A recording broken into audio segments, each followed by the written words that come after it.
मंगलवार व्रत कथा। एक समय की बात है, एक ब्राह्मण दंपति की कोई संतान नहीं थी, जिस कारण वह बेहद दुखी थे। एक समय ब्राह्मण वन में हनुमान जी की पूजा के लिए गया। वहां उसने पूजा के साथ महावीर जी से एक पुत्र की कामना की। घर पर उसकी स्त्री भी पुत्र की प्राप्ति के लिए मंगलवार का व्रत करती थी। वह मंगलवार के दिन व्रत के अंत में हनुमान जी को भोग लगाकर ही भोजन करती थी। एक बार व्रत के दिन ब्राह्मणी न भोजन बना सकी और न ही हनुमान जी को भोग लगा सकी।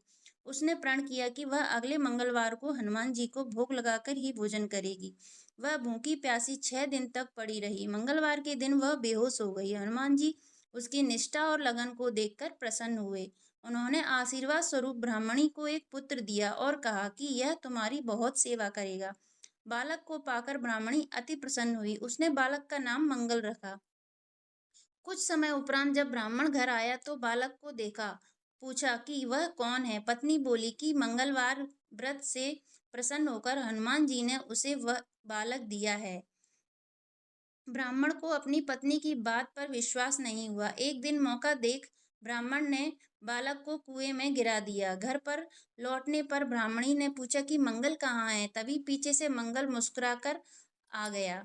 उसे वापस देखकर ब्राह्मण आश्चर्यचकित रह गया। रात को हनुमान जी ने उसे सपने में दर्शन दिए और बताया कि यह पुत्र उसे उन्होंने ही दिया है। ब्राह्मण सत्य जानकर बहुत खुश हुआ। इसके बाद ब्राह्मण दंपति प्रत्येक मंगलवार को व्रत रखने लगे।